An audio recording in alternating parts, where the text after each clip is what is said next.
비행기보다 빠른 기차? 그건 물리적으로 불가능해. 미국과 중국이 비웃으며 고개를 저었던 기술, 시속 1200km 하이퍼튜브입니다. 선로 전체를 우주 같은 진공으로 만들고 기차를 영하 269도로 식혀 띄워야 하는 지구의 우주환경 구현 기술이죠. 미국 기업들은 사업을 접었고 중국은 검증 안 된 허풍으로 국제적 망신을 샀습니다. 강대국들이 말로만 미래를 논할 때 대한민국은 어땠을까요? 우리는 2009년부터 15년 동안 묵묵히 이 불가능에 도전했습니다. 결국 2020년 세계 최초 시속 1019km 실증 성공. 전 세계가 경악했습니다. 미국 명문대 교수는 오만한 제자들에게 일갈합니다. 리더는 입으로 떠드는 나라가 아니라 불가능을 증명한 한국이다. 전 세계를 놀라게 한 그 역전의 과정. 지금부터 하나씩 공개합니다. 어디서 듣고 계신가요? 구독과 좋아요 잊지 마세요. 안녕하세요. 저는 리처드 헤이스팅스입니다. 미국 동부의 명문 공과대학에서 교통공학을 가르치고 있습니다. 오늘 강의실에 들어서는 순간 학생들의 눈빛이 평소와 달랐어요. 오늘 주제가 하이퍼튜브라는 걸 이미 알고 있었던 거죠. 강의실 뒤편까지 빈자리가 없었고 복도에서도 몇몇 학생들이 문틈으로 고개를 들이밀고 있었습니다. 저는 노트북을 펼치지 않았어요. 슬라이드도 띄우지 않았습니다. 대신 칠판 앞으로 걸어가 분필을 집어들었죠. 학생들이 술렁이기 시작했습니다. 제가 칠판을 쓸 때는 대개 단순한 수업이 아니라는 신호였으니까요. 분필 끝이 칠판에 닿는 소리가 강의실을 가득 채웠습니다. 저는 두 단어를 또박또박 적어 내려갔어요. 공기 마찰. 그게 전부였습니다. 학생들은 서로 얼굴을 마주보며 웅성거렸죠. 누군가는 노트에 그 단어들을 옮겨 적기 시작했고 누군가는 고개를 갸웃거렸습니다. 저는 분필을 내려놓고 천천히 그들을 바라봤어요. 강의실이 조용해지길 기다렸죠. 그리고 입을 열었습니다. 여러분이 시속 1200km로 달리는 기차를 상상한다면 가장 먼저 마주하게 될 적이 바로 이 두 가지라고 말했습니다. 공기와 마찰이요. 평범한 속도에서는 아무 문제가 되지 않는 것들이 극한의 속도 앞에서는 전혀 다른 의미를 갖게 된다고 설명했죠. 앞줄에 앉은 학생 하나가 손을 들여다 말고 다시 내렸습니다. 저는 그 학생을 향해 고개를 끄덕이며 계속 이어갔어요. 시속 1200km라는 속도는 우리가 타는 일반 기차의 4배가 넘는 속도입니다. 비행기가 이륙할 때의 속도와 비슷하죠. 그 속도로 달리는 순간 기차 앞에 있는 공기는 더 이상 투명한 기체가 아니라고 말했습니다. 그건 벽이 되는 거예요. 엄청난 압력과 저항을 만들어내는 장벽이 되는 겁니다. 기차가 앞으로 나아가려 할 때마다 공기는 그걸 막아서려 하죠. 마치 물속에서 달리는 것처럼요. 칠판에 간단한 도식을 그렸습니다. 기차 모양의 사각형 하나와 그 앞에 빽빽하게 그어진 화살표들이었어요. 화살표는 모두 기차를 향하고 있었죠. 공기 저항을 나타내는 거였습니다. 학생들의 시선이 일제히 칠판으로 쏠렸어요. 저는 화살표 몇 개를 더 진하게 덧그으며 설명을 이어갔습니다. 그래서 하이퍼튜브는 공기를 없애버리는 방식을 선택했다고 말했어요. 튜브 내부를 진공에 가깝게 만드는 거죠. 수 킬로미터에 달하는 긴 터널 안에 공기를 빼내서 마치 우주 공간처럼 만드는 겁니다. 그렇게 하면 공기 저항은 사라지고 기차는 아무런 방해 없이 앞으로 나아갈 수 있게 되는 거예요. 간단해 보이죠? 하지만 실제로는 전혀 간단하지 않다고 덧붙였습니다. 중간쯤 앉은 학생 하나가 질문을 던졌어요. 진공 상태를 유지하는 게 왜 어려운 건지 물었죠. 저는 그 질문을 기다렸다는 듯 미소를 지었습니다. 진공을 만드는 것 자체는 어렵지 않다고 답했어요. 문제는 그 진공을 유지하는 거라고요. 수 킬로미터 길이의 터널에서 공기가 새어 들어오지 않게 막는다는 건 거대한 잠수함을 만드는 것보다 훨씬 까다로운 일이라고 설명했습니다. 그리고 두 번째 문제로 넘어갔어요. 칠판에 적힌 마찰이라는 단어를 손가락으로 가리켰습니다. 공기를 없앴다고 해서 모든 문제가 해결되는 건 아니라고 말했죠. 기차가 레일 위를 달릴 때 생기는 마찰이 남아있으니까요. 일반 속도에서는 이 마찰이 기차를 안정적으로 달리게 하는 힘이지만 극한의 속도에서는 정반대의 결과를 만들어낸다고 설명했습니다. 금속과 금속이 엄청난 속도로 부딪히면 열이 발생하고 그 열은 레일과 바퀴를 녹여버릴 수도 있다고요. 뒷줄에서 누군가가 중얼거렸습니다. 그럼 바퀴를 없애면 되는 거 아니냐고요. 저는 고개를 끄덕였어요. 정확히 그게 핵심이라고 답했습니다. 하이퍼튜브는 바퀴 대신 기차를 공중에 띄우는 방식을 쓰는 거라고 설명했죠. 자기 부상 기술이에요. 기차 밑바닥과 레일 사이에 강력한 자기장을 만들어서 기차를 약 10mm 정도 띄우는 겁니다. 그렇게 하면 마찰이 완전히 사라지죠. 하지만 이것도 쉬운 일은 아니라고 덧붙였습니다. 자기 부상을 만들기 위해서는 초전도 기술이 필요하거든요. 초전도라는 건 특정 물질을 극도로 낮은 온도로 냉각시켜서 전기 저항을 완전히 없애는 기술입니다. 그 온도가 얼마나 낮은지 아느냐고 물었어요. 섭씨 영하 269도라고 답했습니다. 거의 절대 영도에 가까운 온도죠. 우주 공간보다도 더 차가운 환경을 지상에서 만들어내야 하는 겁니다. 강의실이 다시 조용해졌어요. 학생들은 자신들이 생각했던 것보다 훨씬 복잡한 기술이라는 걸 깨닫기 시작한 거죠. 저는 칠판에 적힌 두 단어를 다시 한번 짚으며 정리했습니다. 공기라는 벽을 없애기 위해 진공을 만들고 마찰이라는 적을 피하기 위해 기차를 띄워야 한다고요. 그 두 가지를 동시에 해내야만 시속 1200km라는 속도가 가능해진다고 말했습니다. 그때 앞줄에 앉은 학생이 물었어요. 그런 기술을 실제로 구현한 나라가 있느냐고요. 저는 잠시 말을 멈췄습니다. 학생들의 얼굴을 천천히 둘러봤죠. 그리고 질문 하나를 던졌습니다. 이 말도 안 되는 기술의 선도주자가 한국이라면 여러분은 믿을 수 있겠습니까? 강의실 곳곳에서 웃음이 터져나왔습니다. 누군가는 고개를 저었고 누군가는 어이없다는 표정을 지었어요. 뒷줄에서는 대놓고 말도 안 된다는 반응이 나왔죠. 저는 그 모든 반응을 조용히 지켜봤습니다. 학생들의 웅성거림도 막지 않았어요. 그리고 천천히 입을 열었습니다. 오늘 이 수업은 여러분이 믿는 것과 사실 사이의 거리를 확인하는 시간이 될 거라고 말했죠. 누가 가장 크게 외쳤는지가 아니라 누가 끝까지 해냈는지를 보는 시간이 될 거라고요. 강의실이 다시 조용해졌습니다. 학생들의 표정이 진지해지기 시작했어요. 저는 분필을 다시 집어들었습니다. 칠판 한쪽에 새로운 질문을 적어 내려갔죠. 누가 선도주자인가? 그 질문 아래 작은 글씨로 덧붙였습니다. 아이디어를 낸 나라인가? 끝까지 해낸 나라인가? 학생들은 아무 말도 하지 않았어요. 다만 칠판을 응시할 뿐이었습니다. 저는 분필을 내려놓고 그들을 바라봤습니다. 오늘 수업이 끝날 때쯤이면 여러분은 이 질문에 답할 수 있을 거라고 말했어요. 그리고 그 답은 여러분이 지금 생각하는 것과는 전혀 다를 거라고 덧붙였습니다. 강의실은 숨소리조차 들리지 않을 만큼 고요했죠. 강의실 뒤편에서 웃음이 터져나온 직후 앞쪽에 앉은 한 학생이 손을 들었습니다. 에단이었어요.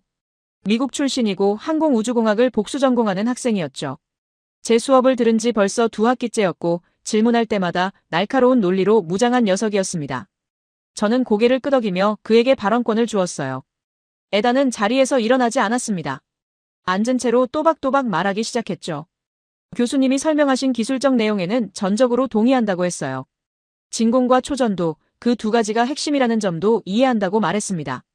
그러나 한국이 그 기술의 선도주자라는 가정에는 동의할 수 없다고 덧붙였죠. 강의실 분위기가 미묘하게 바뀌기 시작했습니다. 학생들의 시선이 일제히 에단에게 쏠렸어요. 저는 팔짱을 끼고 그의 말을 들었습니다. 계속하라는 신호였죠. 에단은 잠시 숨을 고른 뒤 본론으로 들어갔습니다.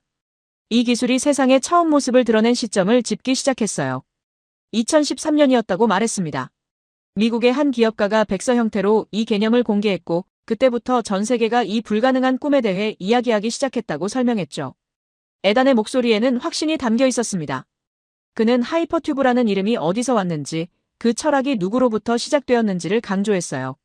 진공 튜브 안에서 캡슐이 총알처럼 날아가는 상상, 그 상상을 처음 체계적으로 정리해서 세상에 던진 건 미국이었다고 말했습니다.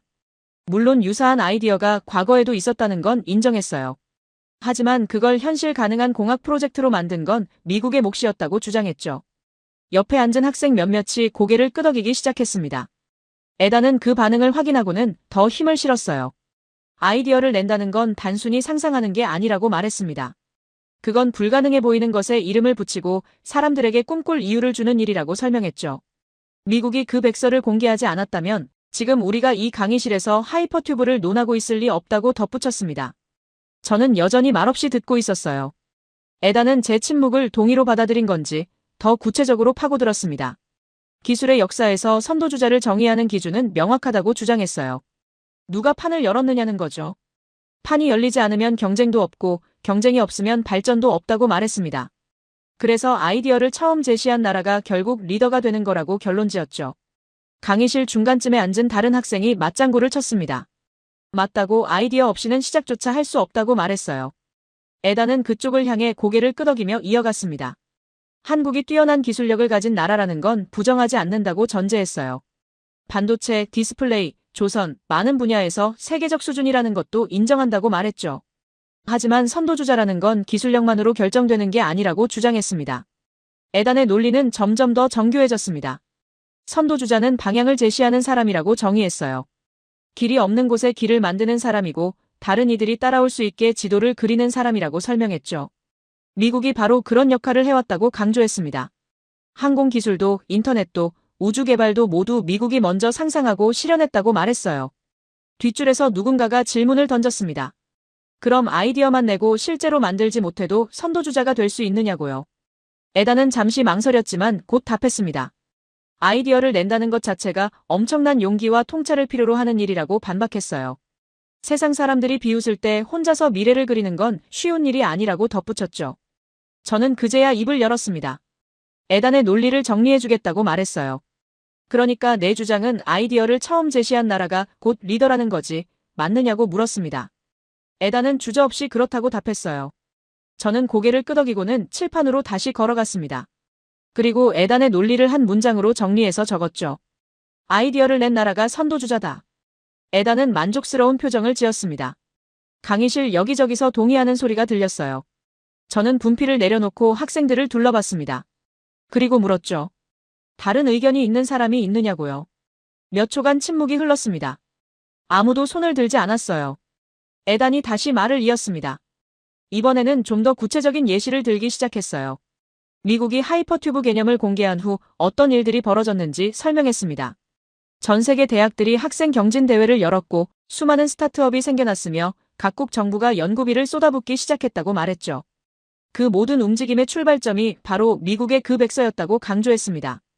강의실 분위기는 확실히 에단 쪽으로 기울어지고 있었어요. 학생들은 고개를 끄덕이며 메모를 했고 몇몇은 서로 눈빛을 주고받았습니다. 에단은 그 분위기를 읽고 마지막 한 방을 날렸어요. 판을 연 나라 없이는 이 기술이 지금 이 자리까지 오지 못했을 거라고 단언했습니다. 그러니 누가 뭐래도 미국이 선도주자라고 말했죠. 저는 팔짱을 푼 채 에단을 바라봤습니다. 잘 정리된 논리라고 인정했어요. 아이디어의 가치를 강조한 것도 틀린 말은 아니라고 덧붙였습니다. 에단은 어깨를 펴고 자리에 기댔어요. 자신의 주장이 받아들여졌다고 생각한 듯 했죠. 하지만 저는 거기서 멈추지 않았습니다. 한 가지만 더 물어보겠다고 말했어요. 에단은 고개를 끄덕였습니다. 저는 천천히 질문을 던졌죠.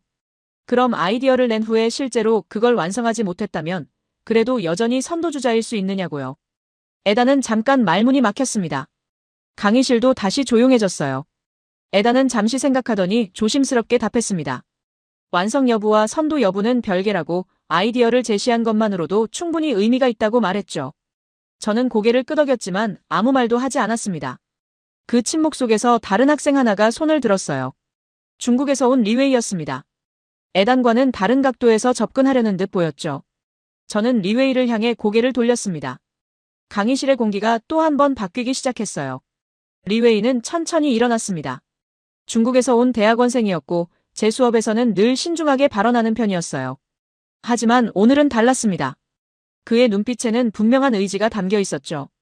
저는 그에게 시선을 고정한 채 발언하라는 신호를 보냈습니다. 리웨이는 에단의 논리를 일부 인정하는 것으로 시작했어요. 아이디어가 중요하다는 점은 동의한다고 말했습니다. 하지만 그것만으로는 부족하다고 덧붙였죠. 기술의 세계에서 진짜 승부는 아이디어를 넘어선 곳에서 벌어진다고 주장했습니다. 강의실이 다시 긴장감에 휩싸였어요. 학생들은 리웨이가 어떤 논리를 펼칠지 궁금해하는 표정이었습니다.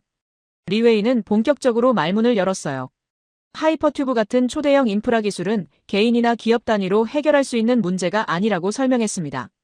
수십 킬로미터에 달하는 진공 튜브를 건설하고 극저온 시스템을 유지하며 안전성을 검증하는 일은 천문학적인 자본과 조직력을 요구한다고 말했죠. 그리고 그런 규모의 프로젝트를 끝까지 밀고 나갈 수 있는 건 결국 국가뿐이라고 강조했습니다. 에단이 반박하려 했지만 리웨이는 손을 들어 제지했어요. 아직 끝나지 않았다는 뜻이었죠.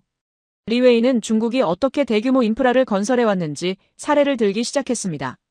고속철도 네트워크를 언급했어요. 불과 10여 년 만에 세계 최대 규모의 고속철 시스템을 구축했다고 말했습니다.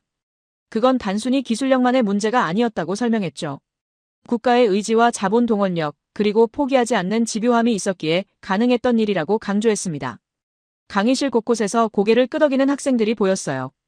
리웨이는 그 반응에 힘을 얻은 듯 더욱 확신에 찬 목소리로 이어갔습니다. 하이퍼튜브도 마찬가지라고 주장했어요. 실험실에서 프로토타입 하나 만드는 것과 실제 상용화 가능한 노선을 건설하는 건 차원이 다른 문제라고 말했습니다. 후자는 국가 차원의 결단과 지속적인 투자 없이는 절대 불가능하다고 단언했죠.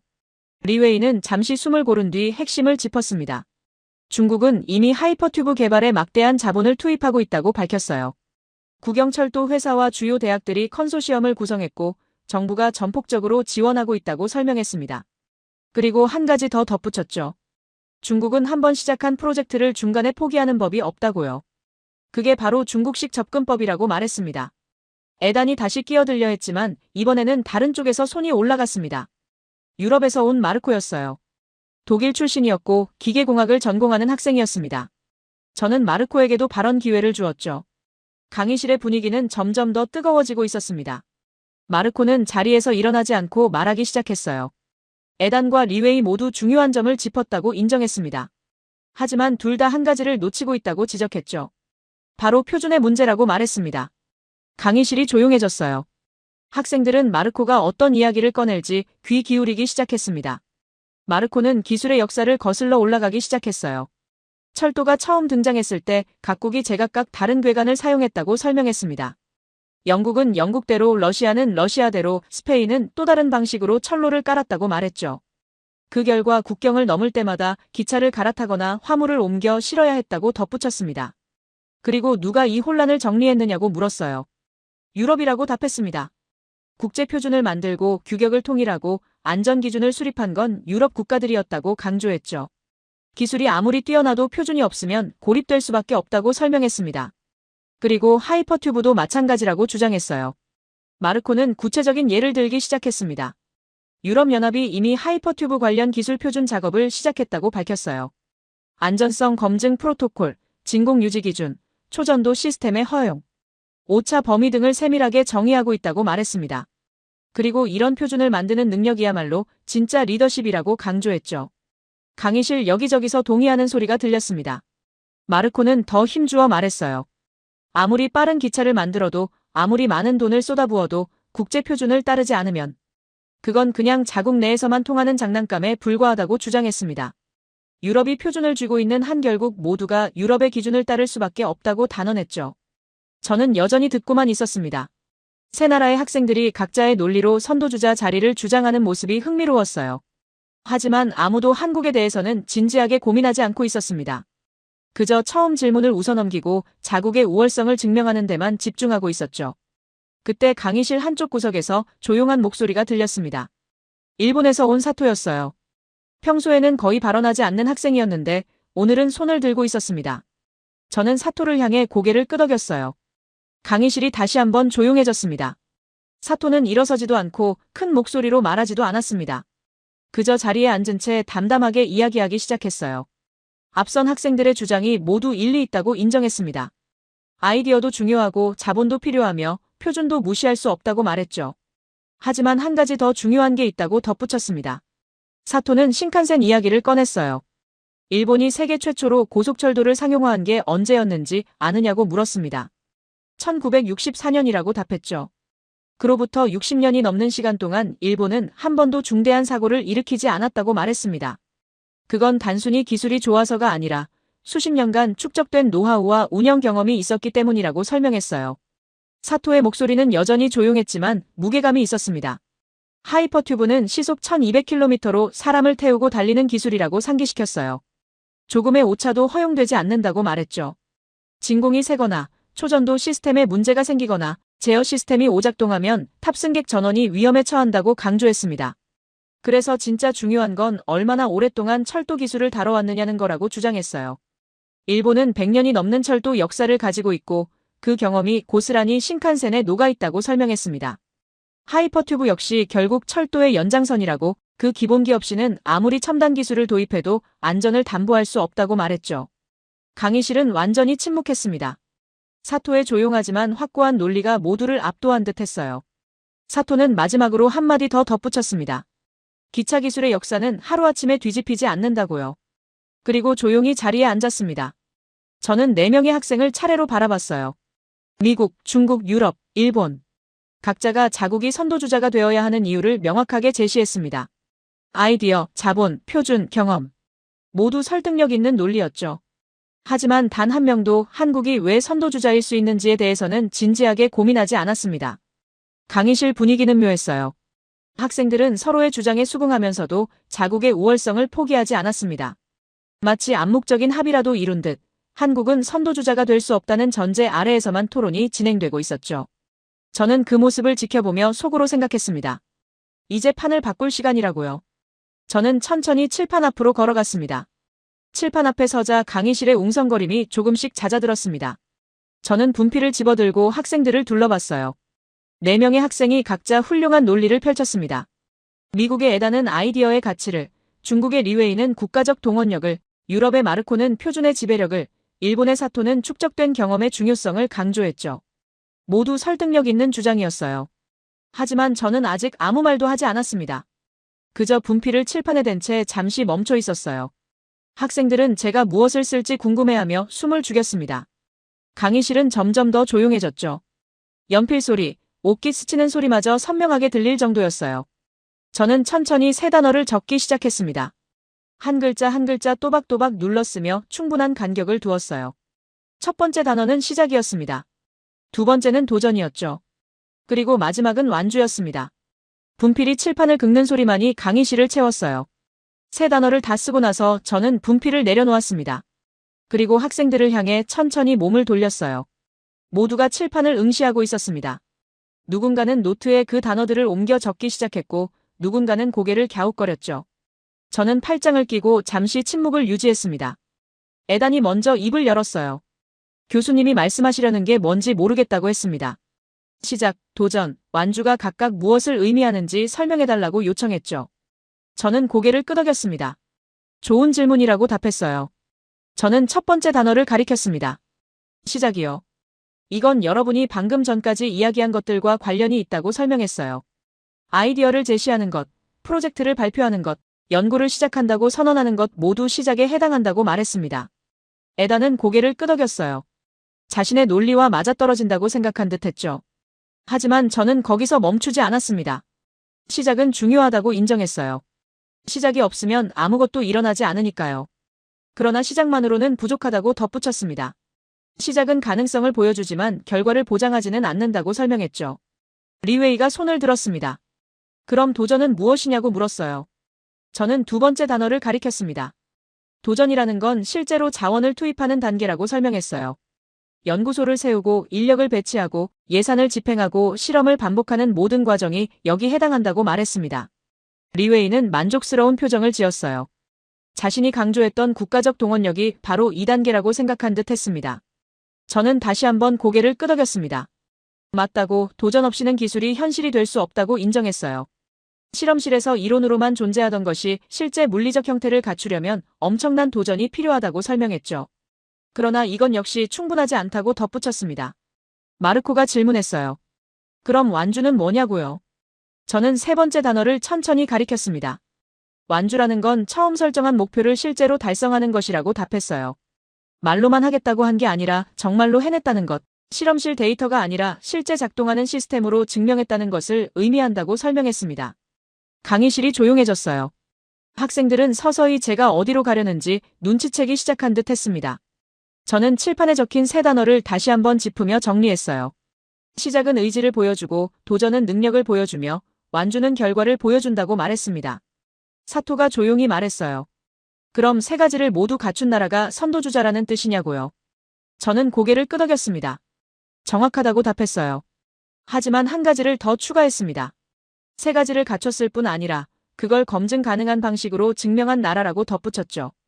에단이 반박했습니다. 그럼 미국도 세 가지를 모두 하고 있다고 주장했어요.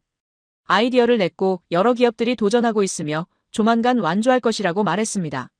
저는 조용히 그를 바라봤어요. 그리고 물었습니다. 조만간이라는 게 언제냐고요? 에단은 잠시 말을 멈췄습니다. 정확한 시점을 말하기는 어렵지만 진행 중이라고 답했어요. 저는 다시 물었습니다. 진행 중이라는 건 완주했다는 뜻이 아니지 않느냐고요? 에단은 입술을 깨물었습니다. 반박할 말을 찾지 못한 듯 했죠. 리웨이가 끼어들었어요. 중국도 막대한 투자를 하고 있다고 강조했습니다. 곧 결과를 보여줄 것이라고 덧붙였죠. 저는 리웨이에게도 같은 질문을 던졌습니다. 고지라는 게 언제냐고요. 그리고 그 결과를 외부에서 검증할 수 있느냐고 물었어요. 리웨이는 잠시 망설였습니다.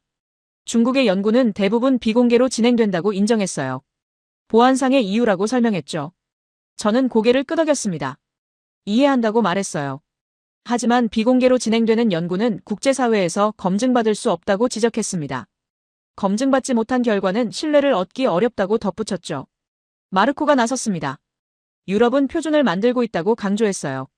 표준이 완성되면 그게 곧 기술의 방향이 된다고 주장했습니다. 저는 마르코를 향해 물었어요. 표준을 만드는 것과 그 표준을 실제로 구현하는 것은 다른 문제 아니냐고요. 종이 위의 규칙이 실제 작동하는 시스템과 같은 것은 아니지 않느냐고 되물었습니다. 마르코는 할 말을 잃었습니다. 강의실 전체가 침묵에 빠졌어요.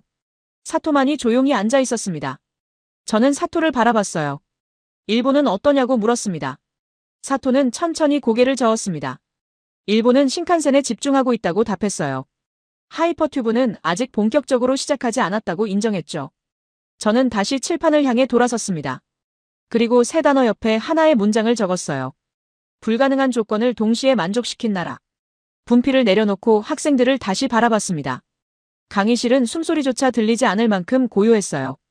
저는 천천히 질문을 던졌습니다. 그럼 이제 묻겠다고 말했어요.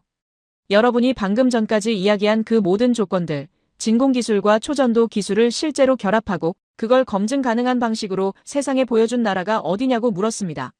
시작만 한 게 아니라 완주까지 해낸 나라가 어디냐고 되물었죠. 아무도 대답하지 않았습니다. 에다는 고개를 숙였고 리웨이는 팔짱을 꼈으며 마르코는 천장을 올려다봤어요. 사토는 여전히 조용히 앉아 있었습니다. 제 질문은 강의실에 그대로 남았어요. 무거운 침묵이 흘렀습니다. 저는 잠시 기다렸습니다.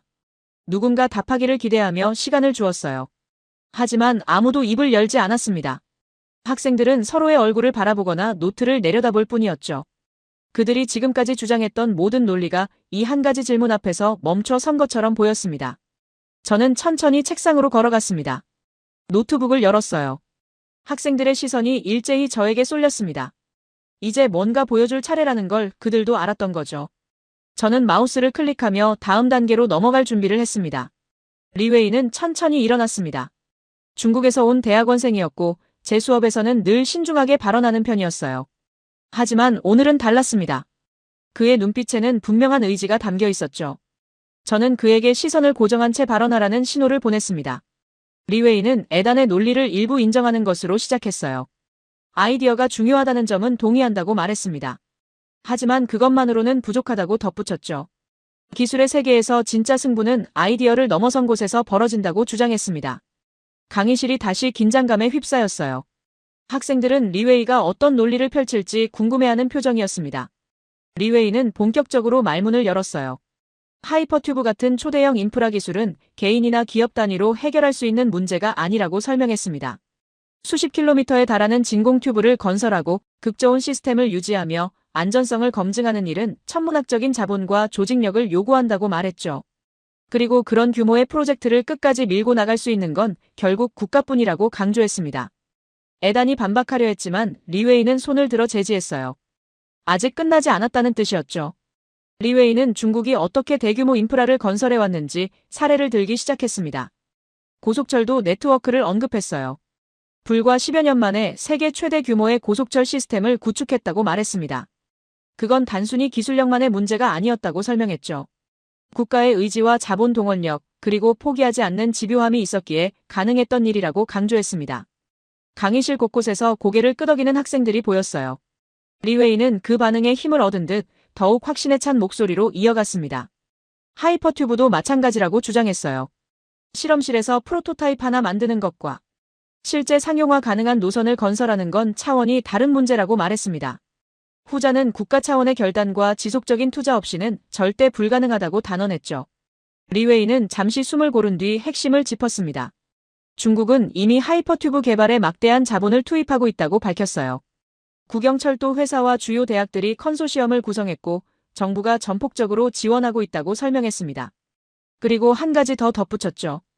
중국은 한번 시작한 프로젝트를 중간에 포기하는 법이 없다고요. 그게 바로 중국식 접근법이라고 말했습니다. 에단이 다시 끼어들려 했지만 이번에는 다른 쪽에서 손이 올라갔습니다. 유럽에서 온 마르코였어요. 독일 출신이었고 기계공학을 전공하는 학생이었습니다. 저는 마르코에게도 발언 기회를 주었죠. 강의실의 분위기는 점점 더 뜨거워지고 있었습니다. 마르코는 자리에서 일어나지 않고 말하기 시작했어요.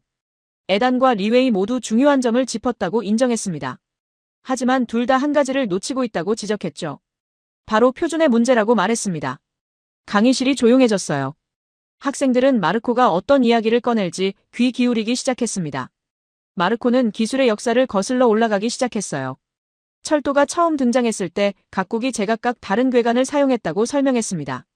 영국은 영국대로, 러시아는 러시아대로, 스페인은 또 다른 방식으로 철로를 깔았다고 말했죠. 그 결과 국경을 넘을 때마다 기차를 갈아타거나 화물을 옮겨 실어야 했다고 덧붙였습니다. 그리고 누가 이 혼란을 정리했느냐고 물었어요. 유럽이라고 답했습니다. 국제표준을 만들고 규격을 통일하고 안전기준을 수립한 건 유럽 국가들이었다고 강조했죠. 기술이 아무리 뛰어나도 표준이 없으면 고립될 수밖에 없다고 설명했습니다. 그리고 하이퍼튜브도 마찬가지라고 주장했어요. 마르코는 구체적인 예를 들기 시작했습니다. 유럽연합이 이미 하이퍼튜브 관련 기술 표준 작업을 시작했다고 밝혔어요. 안전성 검증 프로토콜, 진공 유지 기준, 초전도 시스템의 허용, 오차 범위 등을 세밀하게 정의하고 있다고 말했습니다. 그리고 이런 표준을 만드는 능력이야말로 진짜 리더십이라고 강조했죠. 강의실 여기저기서 동의하는 소리가 들렸습니다. 마르코는 더 힘주어 말했어요. 아무리 빠른 기차를 만들어도 아무리 많은 돈을 쏟아부어도 국제 표준을 따르지 않으면 그건 그냥 자국 내에서만 통하는 장난감에 불과하다고 주장했습니다. 유럽이 표준을 쥐고 있는 한 결국 모두가 유럽의 기준을 따를 수밖에 없다고 단언했죠. 저는 여전히 듣고만 있었습니다. 세 나라의 학생들이 각자의 논리로 선도주자 자리를 주장하는 모습이 흥미로웠어요. 하지만 아무도 한국에 대해서는 진지하게 고민하지 않고 있었습니다. 그저 처음 질문을 웃어넘기고 자국의 우월성을 증명하는 데만 집중하고 있었죠. 그때 강의실 한쪽 구석에서 조용한 목소리가 들렸습니다. 일본에서 온 사토였어요. 평소에는 거의 발언하지 않는 학생이었는데 오늘은 손을 들고 있었습니다. 저는 사토를 향해 고개를 끄덕였어요. 강의실이 다시 한번 조용해졌습니다. 사토는 일어서지도 않고 큰 목소리로 말하지도 않았습니다. 그저 자리에 앉은 채 담담하게 이야기하기 시작했어요. 앞선 학생들의 주장이 모두 일리 있다고 인정했습니다. 아이디어도 중요하고 자본도 필요하며 표준도 무시할 수 없다고 말했죠. 하지만 한 가지 더 중요한 게 있다고 덧붙였습니다. 사토는 신칸센 이야기를 꺼냈어요. 일본이 세계 최초로 고속철도를 상용화한 게 언제였는지 아느냐고 물었습니다. 1964년이라고 답했죠. 그로부터 60년이 넘는 시간 동안 일본은 한 번도 중대한 사고를 일으키지 않았다고 말했습니다. 그건 단순히 기술이 좋아서가 아니라 수십 년간 축적된 노하우와 운영 경험이 있었기 때문이라고 설명했어요. 사토의 목소리는 여전히 조용했지만 무게감이 있었습니다. 하이퍼튜브는 시속 1200km로 사람을 태우고 달리는 기술이라고 상기시켰어요. 조금의 오차도 허용되지 않는다고 말했죠. 진공이 새거나 초전도 시스템에 문제가 생기거나 제어 시스템이 오작동하면 탑승객 전원이 위험에 처한다고 강조했습니다. 그래서 진짜 중요한 건 얼마나 오랫동안 철도 기술을 다뤄왔느냐는 거라고 주장했어요. 일본은 100년이 넘는 철도 역사를 가지고 있고 그 경험이 고스란히 신칸센에 녹아있다고 설명했습니다. 하이퍼튜브 역시 결국 철도의 연장선이라고 그 기본기 없이는 아무리 첨단 기술을 도입해도 안전을 담보할 수 없다고 말했죠. 강의실은 완전히 침묵했습니다. 사토의 조용하지만 확고한 논리가 모두를 압도한 듯 했어요. 사토는 마지막으로 한마디 더 덧붙였습니다. 기차 기술의 역사는 하루아침에 뒤집히지 않는다고요. 그리고 조용히 자리에 앉았습니다. 저는 4명의 학생을 차례로 바라봤어요. 미국, 중국, 유럽, 일본. 각자가 자국이 선도주자가 되어야 하는 이유를 명확하게 제시했습니다. 아이디어, 자본, 표준, 경험. 모두 설득력 있는 논리였죠. 하지만 단 한 명도 한국이 왜 선도주자일 수 있는지에 대해서는 진지하게 고민하지 않았습니다. 강의실 분위기는 묘했어요. 학생들은 서로의 주장에 수긍하면서도 자국의 우월성을 포기하지 않았습니다. 마치 암묵적인 합의라도 이룬 듯 한국은 선도주자가 될 수 없다는 전제 아래에서만 토론이 진행되고 있었죠. 저는 그 모습을 지켜보며 속으로 생각했습니다. 이제 판을 바꿀 시간이라고요. 저는 천천히 칠판 앞으로 걸어갔습니다. 칠판 앞에 서자 강의실의 웅성거림이 조금씩 잦아들었습니다. 저는 분필을 집어들고 학생들을 둘러봤어요. 4명의 학생이 각자 훌륭한 논리를 펼쳤습니다. 미국의 에다는 아이디어의 가치를, 중국의 리웨이는 국가적 동원력을, 유럽의 마르코는 표준의 지배력을, 일본의 사토는 축적된 경험의 중요성을 강조했죠. 모두 설득력 있는 주장이었어요. 하지만 저는 아직 아무 말도 하지 않았습니다. 그저 분필을 칠판에 댄 채 잠시 멈춰 있었어요. 학생들은 제가 무엇을 쓸지 궁금해하며 숨을 죽였습니다. 강의실은 점점 더 조용해졌죠. 연필 소리, 옷깃 스치는 소리마저 선명하게 들릴 정도였어요. 저는 천천히 세 단어를 적기 시작했습니다. 한 글자 한 글자 또박또박 눌러쓰며 충분한 간격을 두었어요. 첫 번째 단어는 시작이었습니다. 두 번째는 도전이었죠. 그리고 마지막은 완주였습니다. 분필이 칠판을 긁는 소리만이 강의실을 채웠어요. 세 단어를 다 쓰고 나서 저는 분필을 내려놓았습니다. 그리고 학생들을 향해 천천히 몸을 돌렸어요. 모두가 칠판을 응시하고 있었습니다. 누군가는 노트에 그 단어들을 옮겨 적기 시작했고 누군가는 고개를 갸웃거렸죠. 저는 팔짱을 끼고 잠시 침묵을 유지했습니다. 에단이 먼저 입을 열었어요. 교수님이 말씀하시려는 게 뭔지 모르겠다고 했습니다. 시작, 도전, 완주가 각각 무엇을 의미하는지 설명해달라고 요청했죠. 저는 고개를 끄덕였습니다. 좋은 질문이라고 답했어요. 저는 첫 번째 단어를 가리켰습니다. 시작이요. 이건 여러분이 방금 전까지 이야기한 것들과 관련이 있다고 설명했어요. 아이디어를 제시하는 것, 프로젝트를 발표하는 것, 연구를 시작한다고 선언하는 것 모두 시작에 해당한다고 말했습니다. 에다는 고개를 끄덕였어요. 자신의 논리와 맞아떨어진다고 생각한 듯 했죠. 하지만 저는 거기서 멈추지 않았습니다. 시작은 중요하다고 인정했어요. 시작이 없으면 아무것도 일어나지 않으니까요. 그러나 시작만으로는 부족하다고 덧붙였습니다. 시작은 가능성을 보여주지만 결과를 보장하지는 않는다고 설명했죠. 리웨이가 손을 들었습니다. 그럼 도전은 무엇이냐고 물었어요. 저는 두 번째 단어를 가리켰습니다. 도전이라는 건 실제로 자원을 투입하는 단계라고 설명했어요. 연구소를 세우고 인력을 배치하고 예산을 집행하고 실험을 반복하는 모든 과정이 여기 해당한다고 말했습니다. 리웨이는 만족스러운 표정을 지었어요. 자신이 강조했던 국가적 동원력이 바로 2단계라고 생각한 듯 했습니다. 저는 다시 한번 고개를 끄덕였습니다. 맞다고, 도전 없이는 기술이 현실이 될 수 없다고 인정했어요. 실험실에서 이론으로만 존재하던 것이 실제 물리적 형태를 갖추려면 엄청난 도전이 필요하다고 설명했죠. 그러나 이건 역시 충분하지 않다고 덧붙였습니다. 마르코가 질문했어요. 그럼 완주는 뭐냐고요? 저는 세 번째 단어를 천천히 가리켰습니다. 완주라는 건 처음 설정한 목표를 실제로 달성하는 것이라고 답했어요.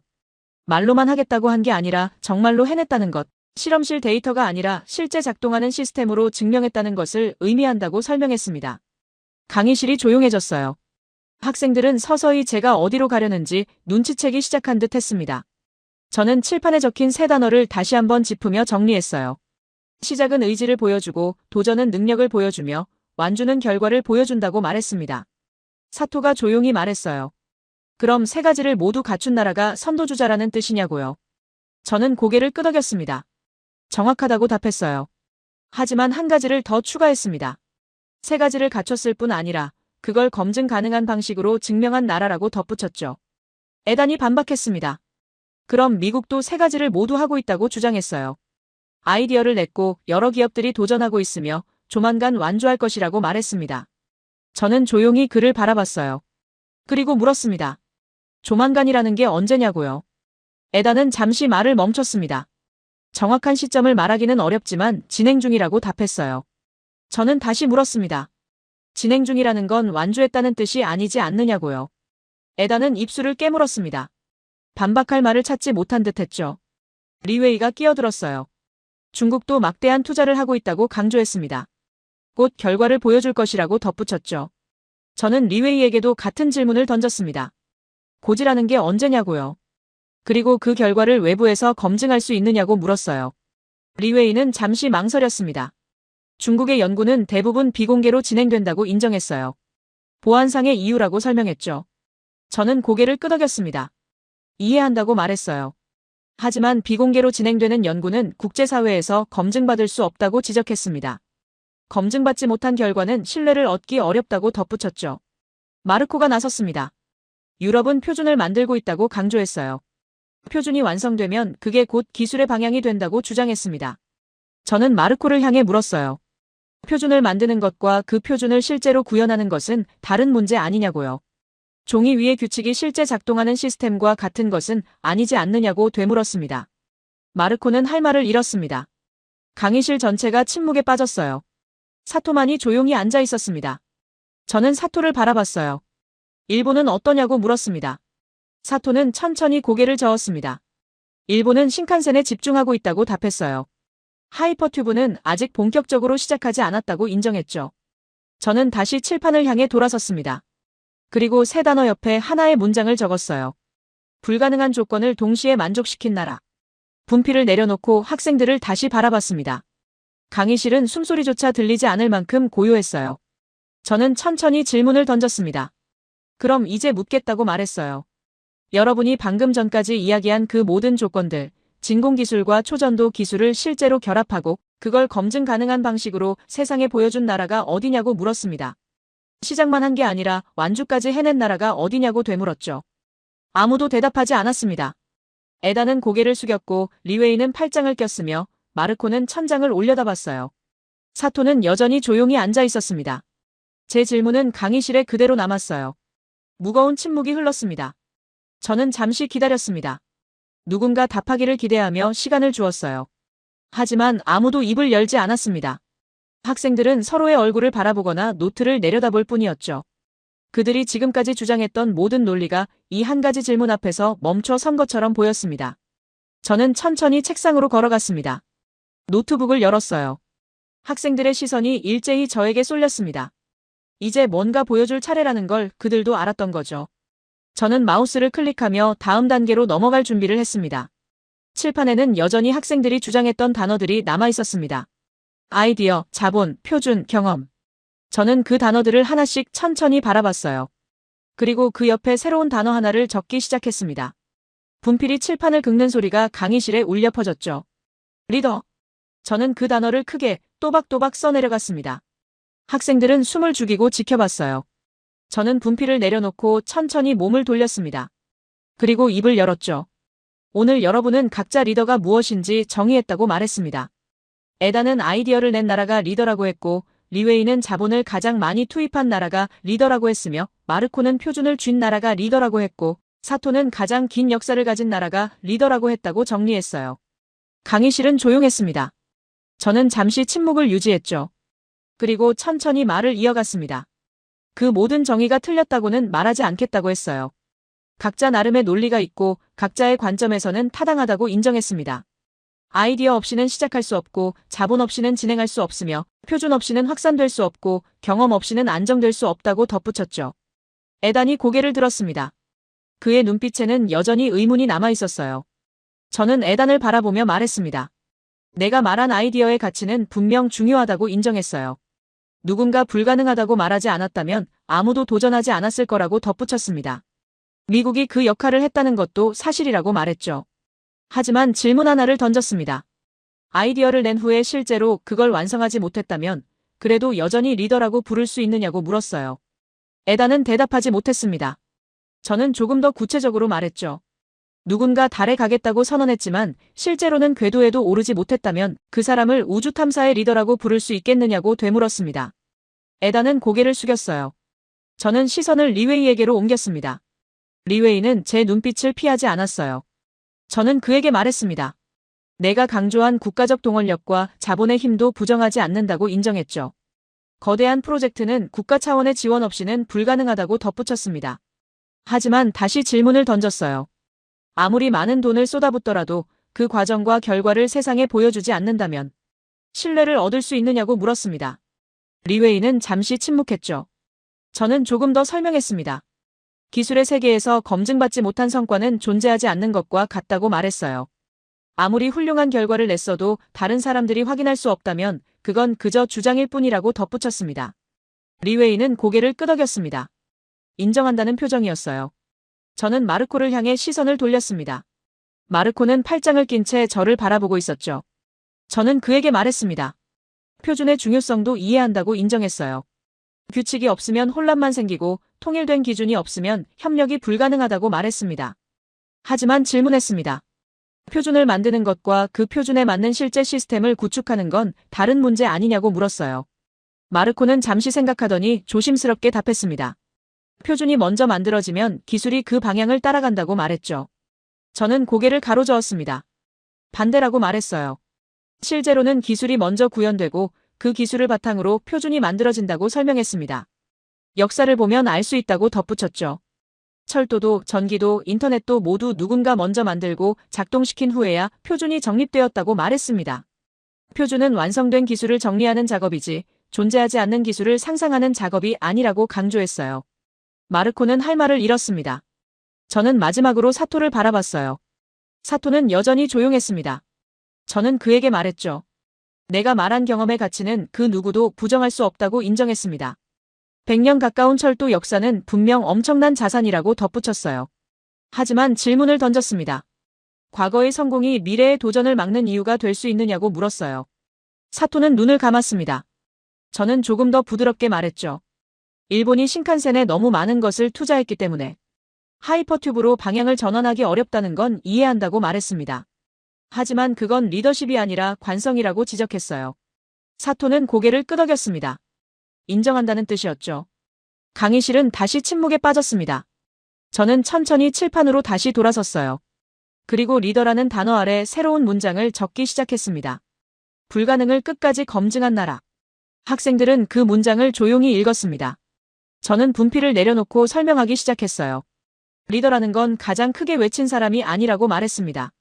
가장 먼저 출발선에 선 사람도 아니고 가장 많은 자원을 가진 사람도 아니며 가장 오래된 이름을 가진 사람도 아니라고 덧붙였죠. 리더는 다른 사람들이 포기했을 때 끝까지 버틴 사람이라고 정의했습니다.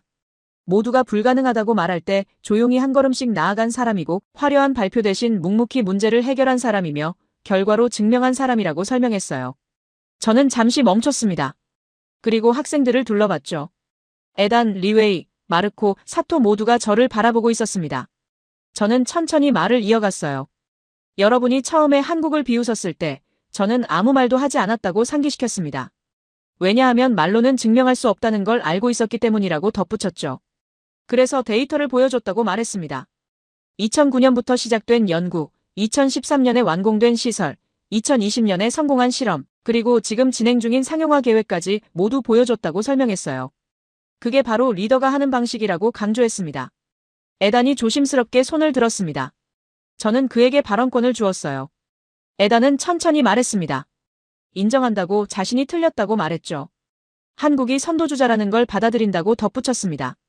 하지만 한 가지 궁금한 게 있다고 물었어요. 왜 한국은 이렇게 조용히 일했느냐고요. 저는 미소를 지었습니다. 좋은 질문이라고 답했어요. 그리고 설명하기 시작했죠. 한국은 증명할 게 많은 나라라고 말했습니다. 역사도 짧고 영토도 작으며 자원도 부족하다고 덧붙였어요. 그래서 말보다는 결과로 보여주는 방식을 택했다고 설명했습니다.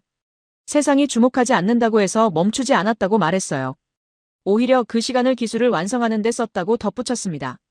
언론에 나가서 홍보하는 대신 연구실에서 문제를 풀었고 투자자들을 설득하는 대신 정부와 함께 장기 계획을 세웠으며 다른 나라와 경쟁하는 대신 자신들의 목표에 집중했다고 설명했죠. 리웨이가 물었습니다. 그럼 지금은 왜 공개하느냐고요? 저는 답했어요. 완성했기 때문이라고 말했습니다. 이제는 숨길 이유가 없다고 덧붙였죠. 검증받을 준비가 되었고 세상과 공유할 준비가 되었으며 다음 단계로 나아갈 준비가 되었다고 설명했습니다. 마르코가 질문했어요. 그럼 앞으로 표준은 어떻게 되느냐고 물었습니다. 저는 답했죠. 한국이 만든 시스템이 사실상의 표준이 될 것이라고 말했습니다. 왜냐하면 실제로 작동하는 유일한 시스템이기 때문이라고 덧붙였어요. 다른 나라들이 하이퍼튜브를 개발하려면 결국 한국의 기술을 참고할 수밖에 없을 거라고 설명했습니다. 사토가 조용히 말했어요. 결국 기술의 세계에서는 말이 아니라 결과가 중요하다는 뜻이냐고 물었습니다. 저는 고개를 끄덕였어요. 정확하다고 답했습니다. 그리고 한 문장을 덧붙였죠. 그래서 지금 이 기술의 선두는 가장 크게 외친 나라가 아니라 가장 오래 버틴 나라입니다. 강의실은 완전한 침묵에 빠졌습니다. 학생들은 각자 생각에 잠긴 듯 했어요. 저는 칠판에 적힌 문장들을 다시 한번 바라봤습니다. 그리고 천천히 책상으로 걸어갔죠. 책상에 도착한 저는 노트북을 열지 않았습니다. 대신 창문 쪽을 바라봤어요. 강의실 밖으로 캠퍼스가 보였고 그 너머로 도시의 스카이라인이 펼쳐져 있었습니다. 학생들도 제 시선을 따라 창밖을 바라봤죠. 저는 천천히 입을 열었습니다. 지금 우리가 본 것은 단순히 한 나라의 기술 성과가 아니라고 말했어요. 이건 세계가 어떻게 바뀔 것인가에 대한 이야기라고 덧붙였습니다. 에단이 고개를 들었습니다. 어떻게 바뀐다는 뜻이냐고 물었어요. 저는 창밖을 가리키며 설명하기 시작했습니다. 저 도시에서 이 대학까지 여러분은 얼마나 걸려서 왔느냐고 물었죠. 학생들은 서로 얼굴을 마주봤습니다. 누군가는 40분이라고 답했고 누군가는 1시간이라고 말했어요. 저는 고개를 끄덕였습니다. 그 시간이 앞으로 어떻게 바뀔지 상상해보라고 말했어요. 하이퍼튜브가 상용화되면 서울에서 부산까지 300km가 넘는 거리를 20분 안에 주파할 수 있다고 설명했습니다. 뉴욕에서 보스턴까지, 로스앤젤레스에서 샌프란시스코까지, 베이징에서 상하이까지 모두 30분 이내가 된다고 덧붙였죠. 리웨이가 질문을 던졌습니다. 그럼 비행기는 어떻게 되느냐고 물었어요. 저는 답했습니다. 단거리 항공 노선은 대부분 사라질 거라고 말했죠. 공항까지 가는 시간, 보안 검색 시간, 탑승 대기 시간을 모두 합치면 비행기는 더 이상 효율적이지 않다고 설명했습니다. 하이퍼튜브는 도심 한가운데서 출발해서 도심 한가운데로 도착하고 보안 검색도 훨씬 간소하며 배차 간격도 짧다고 덧붙였어요. 마르코가 끼어들었습니다. 그럼 기존 철도 산업은 어떻게 되느냐고 물었죠. 저는 잠시 침묵했습니다. 이건 쉽지 않은 질문이었어요. 천천히 답하기 시작했습니다. 모든 기술 혁신은 기존 산업을 위협한다고 말했죠. 자동차가 등장했을 때 마차 산업이 사라졌고 디지털 카메라가 나왔을 때 필름 회사들이 무너졌듯이 하이퍼튜브도 기존 교통체계를 재편할 것이라고 설명했습니다. 하지만 그게 나쁜 것만은 아니라고 덧붙였어요. 새로운 산업이 생기고 새로운 일자리가 만들어지며 사람들의 삶이 더 나아진다고 말했습니다. 역사는 늘 그렇게 흘러왔다고 강조했죠. 중요한 건 변화를 두려워하지 않고 받아들이는 것이라고 덧붙였습니다. 사토가 조용히 말했어요. 일본은 어떻게 해야 하느냐고 물었습니다. 신칸센에 투자한 모든 것을 포기해야 하느냐고 되물었죠. 저는 고개를 저었습니다. 포기가 아니라 진화라고 답했어요. 신칸센의 기술과 경험은 여전히 가치가 있고 그걸 하이퍼튜브와 결합하는 방식을 찾아야 한다고 설명했습니다. 저는 구체적인 예를 들었어요. 한국도 KTX라는 고속철도 시스템을 운영하고 있다고 말했습니다. 하지만 하이퍼튜브를 개발한다고 해서 KTX를 포기한 게 아니라고 덧붙였죠. 두 시스템은 서로 다른 역할을 할 것이고 상호 보완적으로 작동할 거라고 설명했습니다. 초장거리는 하이퍼튜브가, 중거리는 고속철도가, 단거리는 기존 철도가 담당하는 식으로요. 강의실이 조용해졌습니다. 학생들은 제 말을 곱씹고 있었어요. 저는 다시 창밖을 바라봤습니다. 그리고 더 큰 그림을 그리기 시작했죠. 이건 단순히 교통수단의 변화가 아니라고 말했습니다. 국가 구조 자체가 바뀌는 문제라고 강조했어요. 예를 들어 설명했습니다. 지금까지 대도시는 인구와 자원이 집중되면서 성장했다고 말했죠. 일자리가 있는 곳에 사람들이 모여들고 그래서 집값이 오르고 교통이 막히고 환경이 악화되는 악순환이 반복되었다고 설명했습니다. 하지만 하이퍼튜브가 상용화되면 이 구조가 완전히 바뀐다고 덧붙였어요. 서울에서 일하면서 부산에 살 수 있게 되고 뉴욕에서 일하면서 보스턴에 살 수 있게 된다고 말했습니다. 출퇴근 시간이 20분이라면 굳이 비싼 도심에 살 필요가 없다고 설명했죠. 사람들은 더 넓고 저렴한 집을 찾아 지방으로 이동할 것이고 그러면 지역 균형 발전이 자연스럽게 이루어질 거라고 덧붙였습니다. 리웨이가 흥분한 목소리로 말했어요. 그럼 중국 같은 나라에는 엄청난 기회가 되는 거 아니냐고 물었습니다. 넓은 영토와 많은 인구를 가진 나라일수록 혜택이 크다고 주장했죠. 저는 고개를 끄덕였습니다. 맞다고, 특히 중국처럼 거대한 영토를 가진 나라에서는 하이퍼튜브가 게임 체인저가 될 수 있다고 인정했어요. 하지만 한 가지를 지적했습니다. 그 기술을 누가 먼저 완성했느냐가 중요하다고 말했죠. 한국이 먼저 상용화에 성공하면 다른 나라들은 한국의 기술을 도입하거나 라이선스를 받아야 할 것이라고 설명했습니다. 기술 선도국이 표준을 장악하고 그 표준을 따르는 나라들은 종속될 수밖에 없다고 덧붙였어요. 에단이 불편한 표정을 지었습니다. 미국도 서둘러야 한다는 뜻이냐고 물었어요. 저는 답했습니다. 서두르는 게 중요한 게 아니라고 말했죠. 제대로 하는 게 중요하다고 강조했습니다. 한국이 보여준 것처럼 조용히 꾸준히 문제를 해결하는 방식이 결국 이긴다고 설명했어요. 저는 다른 측면으로 이야기를 확장했습니다. 물류혁명에 대해 말하기 시작했어요. 사람만 빠르게 이동하는 게 아니라 화물도 빠르게 이동한다고 설명했습니다. 하이퍼튜브 화물 시스템이 구축되면 신선식품을 전국 어디든 몇 시간 안에 배송할 수 있다고 말했죠. 마르코가 질문했습니다. 그럼 물류창고는 어떻게 되느냐고 물었어요. 저는 답했습니다. 도시 곳곳에 흩어져 있던 물류창고들이 통합될 것이라고 설명했죠. 배송 속도가 빨라지면 재고를 분산시킬 필요가 없고 중앙 집중식 물류센터 하나면 충분하다고 덧붙였습니다. 그러면 도시 공간이 더 효율적으로 활용될 것이라고 말했어요. 사토가 환경 문제를 언급했습니다. 하이퍼튜브가 환경에는 어떤 영향을 미치느냐고 물었어요. 저는 긍정적인 측면을 설명했습니다. 전기로 구동되기 때문에 탄소 배출이 거의 없다고 말했죠. 비행기나 자동차에 비해 에너지 효율이 훨씬 높고 재생에너지와 결합하면 완전히 친환경적인 교통수단이 될 수 있다고 설명했습니다. 강의실은 다시 조용해졌습니다. 학생들은 제가 그린 미래 그림을 머릿속으로 그리고 있는 듯 했어요. 저는 마지막 질문을 던졌습니다. 그럼 지금 세계는 한국에 무엇을 묻고 있을까요? 아무도 대답하지 않았습니다. 저는 스스로 답했어요. 세계는 한국에 두 가지를 묻고 있다고 말했습니다. 첫째, 어떻게 했느냐? 둘째, 함께 할 수 있느냐? 학생들은 고개를 끄덕였어요. 저는 설명을 이어갔습니다. 첫 번째 질문은 기술에 관한 것이라고 말했죠. 다른 나라들은 한국이 어떻게 진공 시스템을 안정화했는지, 초전도 자석을 어떻게 유지했는지, 안전성을 어떻게 확보했는지 배우고 싶어 한다고 설명했습니다. 그리고 한국은 그 지식을 공유할 준비가 되어 있다고 덧붙였어요. 두 번째 질문은 협력에 관한 것이라고 말했습니다. 하이퍼튜브는 한 나라 안에서만 작동하는 시스템이 아니라고 설명했죠. 국경을 넘어 대륙을 연결하는 네트워크가 되어야 진짜 가치를 발휘한다고 강조했습니다. 한국이 먼저 완성했지만 세계와 함께 확장해야 한다고 덧붙였어요. 저는 칠판으로 다시 걸어갔습니다. 그리고 마지막 문장을 적었어요. 미래를 상상한 나라가 아니라 미래를 이미 실험한 나라. 분필을 내려놓고 학생들을 바라봤습니다. 세계를 선도하는 리더는 미래를 말로 그리는 나라가 아니라고 정리했습니다. 실제로 만들어서 작동시키고 검증받고 세상과 공유하는 나라라고 덧붙였죠. 그게 바로 한국이 보여준 길이라고 강조했습니다. 강의실은 완전한 침묵에 빠졌습니다. 저는 책을 덮었어요. 오늘 수업은 여기까지라고 말했습니다. 학생들은 아무도 자리에서 일어나지 않았어요. 종이 넘기는 소리만 강의실에 울려 퍼졌습니다. 누군가는 노트를 정리하고 누군가는 여전히 칠판을 응시했으며 누군가는 창밖을 바라보고 있었죠. 저는 가방을 챙기며 마지막으로 한마디 덧붙였습니다. 강의는 끝났지만 여러분의 질문은 이제 막 시작되었다고 말했어요. 그리고 강의실을 나섰습니다. 뒤에서 학생들이 조용히 이야기를 나누는 소리가 들렸어요. 오늘 그들이 배운 건 기술이 아니었습니다. 리더십이었죠.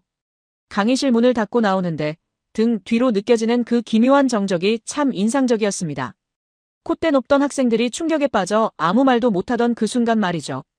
아마 그들은 오늘 밤 쉽게 잠들지 못할 겁니다. 자신들이 믿어왔던 강대국의 공식이 완전히 깨져버렸으니까요. 사람들은 늘 말합니다. 아이디어를 낸 미국이 리더라고 혹은 막대한 자본을 쏟아붓는 중국이 결국 승리할 거라고요. 표준을 쥔 유럽이나 전통의 일본이 앞서갈 거라는 말도 그럴듯하게 들립니다. 하지만 공학의 세계, 이 냉혹한 증명의 세계에서는 단 하나의 진실만이 살아남습니다. 바로 누가 끝까지 해내는가입니다. 오늘 제가 칠판에 적은 코리아 2009라는 숫자를 보며 학생들이 보인 당혹감을 잊을 수 없습니다. 15년 전입니다. 하이퍼루프라는 멋진 이름조차 없던 시절, 세상이 금융위기로 휘청이고 일론 머스크조차 이 기술을 입에 올리기 4년 전이었죠. 그때 한국인들은 조용히 튜브 속에 진공을 채우고 있었습니다. 영하 269도의 극한 속에서 자석을 얼리고 있었죠. 남들이 그게 되겠느냐고 비웃을 때 그들은 연구실 불을 끄지 않았습니다. 예산이 깎이고 아무도 주목하지 않아도 그들은 화려한 말 대신 무거운 데이터를 쌓아 올렸습니다. 결국 2020년 시속 1019km라는 숫자가 찍혔을 때 그것은 단순히 속도의 기록이 아니었습니다. 그것은 포기하지 않은 뚝심이 거둔 거대한 승전보였습니다. 이제 세상은 한국에 묻습니다. 어떻게 했느냐고, 그리고 우리와도 함께 해줄 수 있느냐고 말이죠.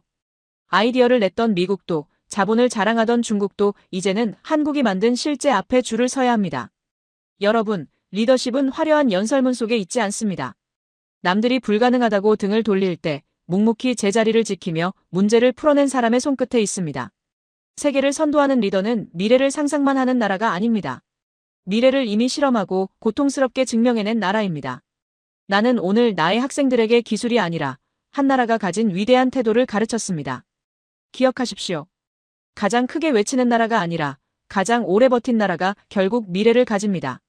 그리고 지금 그 미래는 명확하게 대한민국을 가리키고 있습니다. 시청해주셔서 감사합니다.